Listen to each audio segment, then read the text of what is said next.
Hello friends, welcome to my SY education formation channel में आपका स्वागत है। आज की क्लास में आप यदि तैयारी कर रहे हैं, क्योंकि सीटेट का एग्ज़ाम फॉर्म फिलअप हो रहा है, तो सीटेट सीटेट हुआ और यूपी टेट का भी फॉर्म फिलअप होने वाला है, तो उसके लिए भी आप तैयारी कर सकते हैं। तो ये क्लासेस उसके लिए रहेगी, और बाकी के जैसे एमएड हुए, बीएड हुए और वीटीसी सबके लिए जो टॉपिक बिल्कुल क्लियर करवाने वाले हैं आज की क्लास में।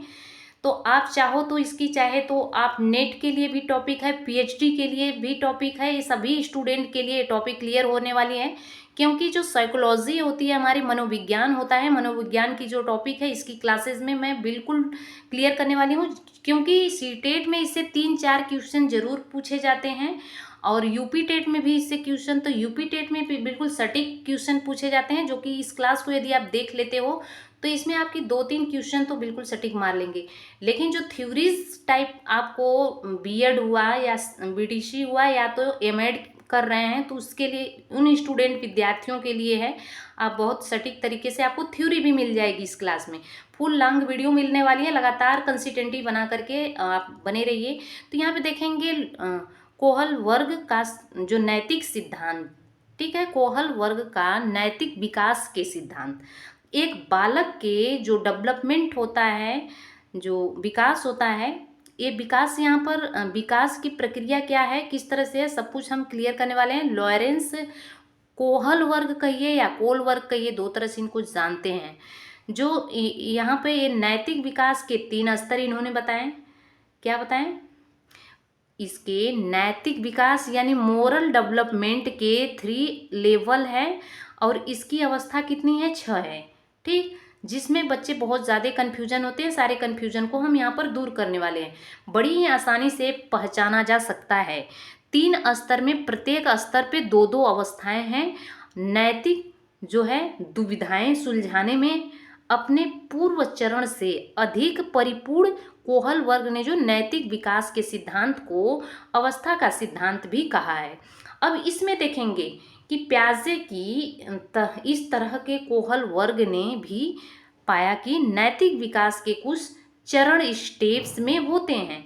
कोहल वर्ग ने पाया कि ये चरण सार्वभौमिक होते हैं। बच्चों के साथ 20 साल तक एक विशेष प्रकार की साक्षात्कार का प्रयोग करने के बाद कोहल वर्ग ने निर्णय पर पहुंचे। कहा जाता है कि आप अपने बच्चे को अगर पालन पोषण कर रहे हैं, एक छोटा जैसे बच्चा है, उसको जिस आप माहौल में रखोगे, जिस तरह से आपको परवरिश करोगे, उस तरह के आपके बच्चे का माइंड डेवलपमेंट होगा। ठीक है, तो सेम विकास की अवस्थाएं के यहाँ पर जो स्टेज है, उसको हम नैतिक विकास को हम इंक्लूड करने वाले हैं। आपको समझ में आएगा यहाँ पर। इन साक्षात्कारों में बच्चों को कुछ ऐसी कहानियां सुनाई गई जिनमें जो है कहानियों के पात्रों के सामने कई नैतिक उलझने थी, जिसमें से जो है सबसे लोकप्रिय क्या था? दुविधा था। अब बच्चे को दुविधा में डाल करके ही उस कहानी के माध्यम से उसको जो से मैच्योर करवाना था। तो जैसे देखेंगे कहानी क्या थी, हम सब कुछ यहाँ पे शॉर्ट में नहीं पढ़ाने वाले हैं, डिटेल्स क्लास देने वाले हैं। तो यूरोप में एक महिला मौत के कागार पर थी। डॉक्टरों ने कहा कि एक दवाई है जिसमें शायद उसकी जान बच जाए, और वे एक तरह का रेडियम था जिसकी खोज उस शहर के एक जो है फार्मासिस्ट ने उस दौरान की थी। दवाई बनाने का खर्चा बहुत था, और दवाई वाला दवाई बनाने के खर्च से 10 गुना ज़्यादा पैसे मांग रहा था। उस औरत का इलाज करने के लिए उसका पति हेज उन सबके पास गया जिन्हें वह जानता था। फिर भी उसे केवल कुछ पैसे ही उधार मिले, जो कि दवाई के दाम में आधे ही थे।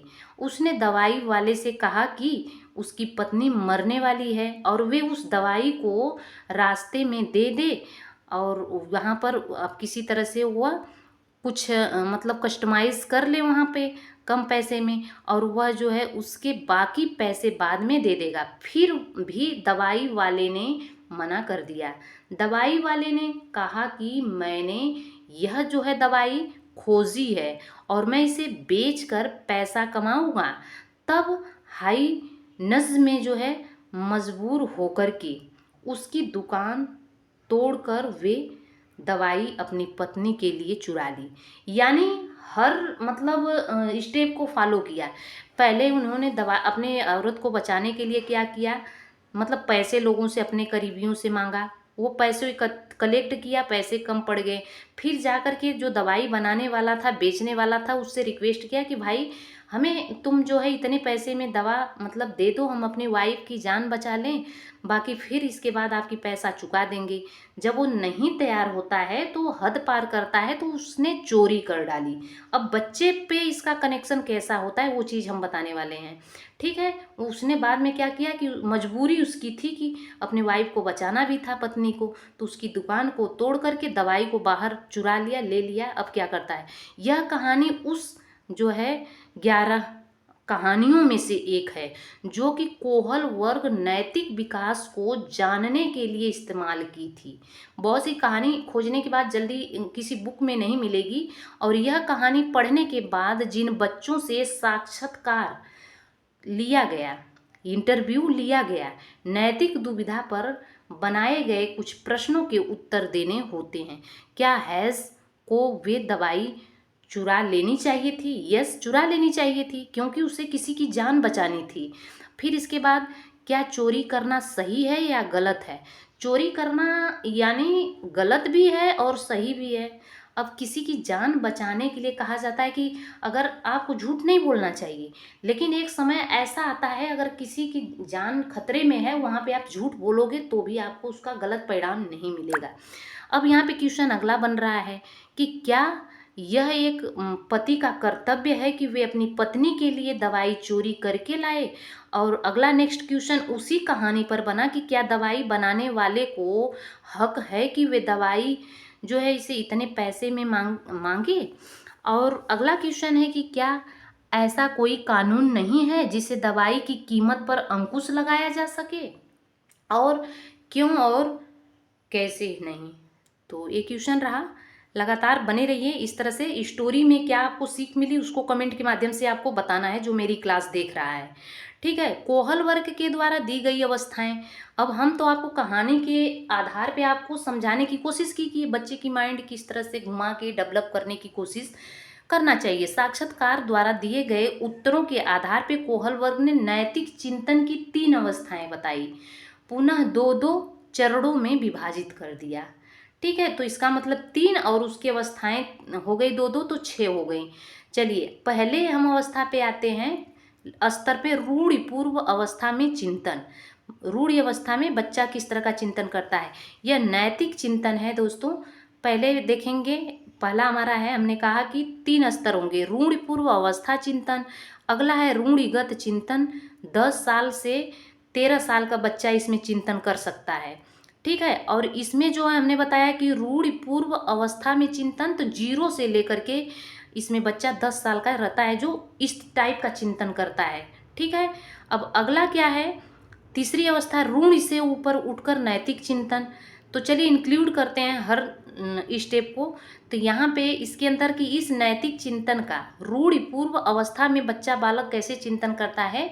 सबसे निचला स्तर है इस चरण में क्या सही और क्या गलत है, पर जो है बाहर से मिलने वाली सजा और उस पर जो है क्या प्रभाव पड़ता है, ठीक। तो अब इसमें 3 लेवल को आपको समझना पड़ेगा सटीक तरीके से। सॉरी, 2-2 मतलब एक स्तर में 2 अवस्थाएं। पहला अवस्था इसमें बाहरी सतह पर आधारित, और दूसरा है कि व्यक्ति केंद्रित एक दूसरे का हित साधने पर आधारित नैतिक चिंतन। तो पहला है कि बाहरी सतह पे कैसे वो आधारित चिंतन करेगा। तो नैतिकता इस रूढ़ि पूर्व अवस्था का पहला चरण है, और यहाँ नैतिक सोच सजा से बधी होती है, ठीक। बच्चा किसी चीज़ के लिए सजा से बचने के लिए कोई कार्य उसको करना पड़ जाता है। जैसे बच्चे यह मानते हैं कि उन्हें बड़ों की बातें माननी चाहिए, नहीं तो उन्हें दंडित करेंगे। जैसे माता पिता हैं और एक बार बच्चे को डरवा दिए कि बेटा ये चीज़ नहीं करना है, नहीं तो हम तुमको पीटेंगे। अब बच्चा को क्या हो गया, डर अंदर पैदा हो गया।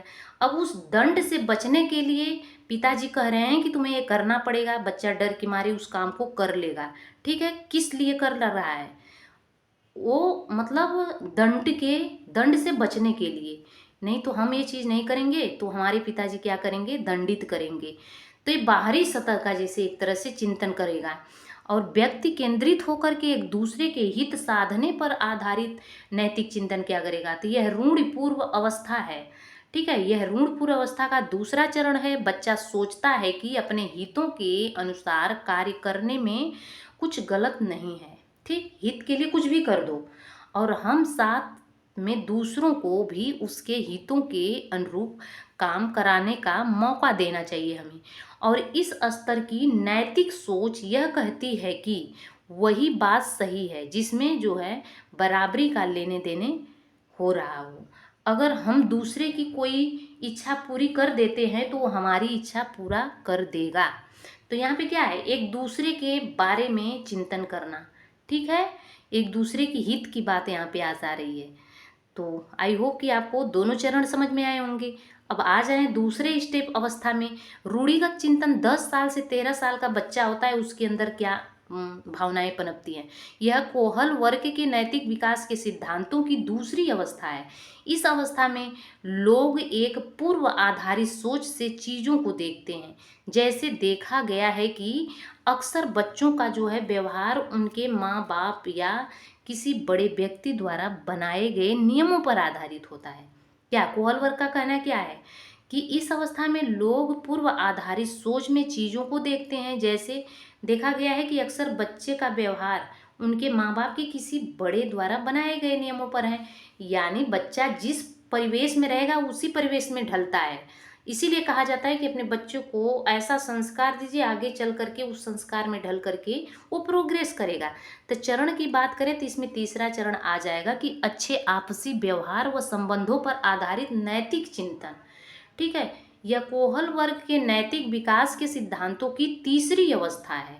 और इस स्थिति में लोग विश्वास, दूसरों का ख्याल रखना, दूसरों की निष्पक्ष व्यवहार को अपने नैतिक व्यवहार का आधार मानते हैं कि आपके पास कैसा व्यवहार है, किसके साथ कैसा व्यवहार करना चाहिए, वो चीज़ आपके बच्चे के ऊपर फॉलो करता है। ठीक है, बच्चे और युवा अपने माता पिता द्वारा निर्धारित किए गए एक व्यवहारिक नैतिक मानदंडों को अपनाते हैं जो कि माता पिता के नज़र में एक अच्छा लड़का और अच्छी लड़की बनना चाहते हैं। ठीक है, ये कहा जाता है कि माता पिता का जो संस्कार, नहीं लोग कहते हैं कि अरे बच्चा अगर गलत निकल जाता है तो कहते हैं कि जो माँ बाप संस्कार देंगे बच्चे के अंदर यही होगा। ठीक है, माता पिता इसके यही संस्कार दिए होंगे। अगर अच्छा है तो लोग कहेंगे कि बहुत अच्छे परिवार से है, अच्छा खानदान से है, इसके पास इसलिए अच्छा संस्कार है। तो अगला अवस्था चौथा है सामाजिक अवस्था बनाए रखने पर जो है आधारित नैतिक चिंतन। यह कोहल वर्ग के सिद्धांतों की चौथी अवस्था है। इस सिद्धांत में जो है स्थिति में लोगों के नैतिक विकास की अवस्था सामाजिक आदेश, कानून, न्याय, कर्तव्य व आधारित होती है। अब समझिए कि चौथे अवस्था में बात आ गई बाहर तक की, कोर्ट कचहरी और कानून न्याय का, कर्तव्यों का। बच्चा बड़ा हो जाता है। अब बात हम यहाँ पे कर रहे हैं किस एज की, तो यहाँ पे अब 13 साल का हो जाएगा बच्चा तो उसको तो समझ में आने लगेगा हर चीज़। यहाँ कोहल वर्ग ने कह रहा है कि जैसे किशोरा सोचते हैं कि समाज में अच्छे से चलें, इसके लिए कानून के द्वारा बनाए गए दायरे के अंदर रहना होता है। किशोरे जो होते हैं किशोरावस्था में उनको डर सताने लगती है, गलत करेंगे कहीं पुलिस वाला पकड़ लेगा, अगर हम जा रहे हैं गलत करेंगे, मतलब उनको जैसे हर कर्तव्य का पता चल जाता है। अगले चलेंगे, हमारा लास्ट तीसरा स्तर है रूढ़ि से ऊपर उठ कर के नैतिक चिंतन। यह कोहल वर्ग के नैतिक विकास के सिद्धांतों की तीसरी अवस्था है। इस स्थिति में बच्चों कहते हैं कि वैकल्पिक रास्ते खोजे जाते हैं, फिर भी एक जो है व्यक्तिगत नैतिक व्यवहार का रास्ता ढूंढा जाता है। ठीक, व्यक्तिगत का मतलब समझिए पर्सनल जो बिहेवियर होता है। अब पांचवा चरण है, क्लास लास्ट चल रहा है, हमारे 2 चरण हैं बचे हुए। तो यहाँ पर सामाजिक अनुबंधन, उपयोगिता और व्यक्तिगत अधिकारों पर जो आधारित नैतिक चिंतन, यह कोहल वर्ग के सिद्धांत की 5वीं अवस्था है। इस अवस्था में व्यक्ति सोचने लगता है कि कुछ मूल्य, सिद्धांत और अधिकार कानून से ऊपर उठ सकते हैं और व्यक्ति वास्तविक सामाजिक अवस्थाओं का मूल्यांकन व इस दृष्टि करने लगता है कि वे किस हद तक मूल अधिकारों व मूल्यों का संरक्षण करता है। ठीक है। छठवां यहाँ पर है कि सार्वभौमिक जो नीति सम्मत सिद्धांतों पर आधारित नैतिक चिंतन है। यह कोहल वर्ग के नैतिक सिद्धांतों की सबसे ऊंची व छठी अवस्था है। इस अवस्था में व्यक्ति सार्वभौमिक मानवाधिकार पर आधारित नैतिक मानदंड बनाता है। इसमें जब भी व्यक्ति अंतरात्मा की आवाज़ के दंड के यहाँ पे बीच में जो फंसा होता है, तो व्यक्ति जो है हर तर्क को करता है कि अंतरात्मा की आवाज़ के साथ चलना चाहिए, जो हमारे अंदर की आत्मा कह रही है वही करना चाहिए, चाहे वो निर्णय जोखिम भरा हो क्यों न हो। इसके लिए उसको कुछ भी करने से पहले अपनी भावनाओं के जो है अलावा औरों की जिंदगी के बारे में भी सोचना चाहिए था। कोहल वर्ग मानता है कि इस अवस्था पर एक क्रम में चलते हैं और उम्र में जुड़े हुए 9 साल की उम्र में से पहले बच्चे स्तर का काम करता है। अधिकतर किशोरा तीसरी अवस्था में सोचते पाए जाते हैं और यह उनमें दूसरी अवस्था और चौथी अवस्था के सोच विचार के कुछ लक्षण भी दिखाई दे सकते हैं। प्रारंभिक वयस्कता में पहुंचने पर कुछ थोड़े से लोग की ही रूढ़पूर्ता से ऊपर उठकर नैतिक तर्क देते हैं, और लेकिन इसमें वे कौन से साबूत हैं जो कि तरीके के विकास को प्रमाणित करते हैं। 20 साल के लंबे अध्ययन के परिणामों के अनुसार उम्र के साथ अवस्था 1 से 2 उपयोग जो घटा है, उस अवस्था में 4 जो साल 10 की उम्र के बच्चे के नैतिक तर्क की बिल्कुल भी सही आती है। 36 साल की उम्र में 62% लोगों की नैतिक सोच में दिखाई दी। 5वीं अवस्था में 20 से 22 साल की उम्र का बिल्कुल भी नहीं आती है और वह कभी भी 10% से ज़्यादा नहीं दिखाई देता है। तो यहाँ पे देखेंगे, इसलिए नैतिक अवस्था जैसे ही कोहल वर्ग ने शुरुआत में सोचा था उसमें थोड़ी देर में आती है। छठी अवस्था में चिंतन करना बहुत ही ऊंची अवस्था में आता है, जो कि बहुत विलक्षण है। हालांकि इस अवस्था में 6 कोहल वर्ग की जो नैतिक निर्णायक अंक प्रणाली से हटा दी गई हो, लेकिन वह भी सैद्धांतिक रूप से कोहल वर्ग की नैतिक विकास की संकल्पनाएं के लिए जो है दोस्तों जरूरी मानी जाती है। तो अब हम आपसे रिक्वेस्ट कर रहे हैं कि कमेंट बॉक्स में आप जो हैं 3 जो इसकी कोहल वर्ग की इनकी अवस्थाएं हैं, तीनों के सामने आप इनकी उम्र का जो है लिख करके आप भेजेंगे कि कितने से कितने उम्र तक किस अवस्था नहीं लेवल में स्तर में रहेगा। और क्लास कैसी लगी कमेंट करके ज़रूर बताना। और thanks for watching. God bless you.